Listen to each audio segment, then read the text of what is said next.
एक साल पहले जे फेसबुक चलावत हुई, जे सोशल मीडिया चलावत हुई,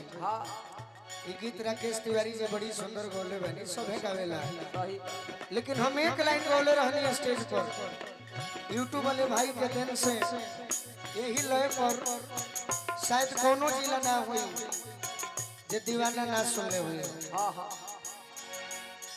दिल लगावला के का जरूर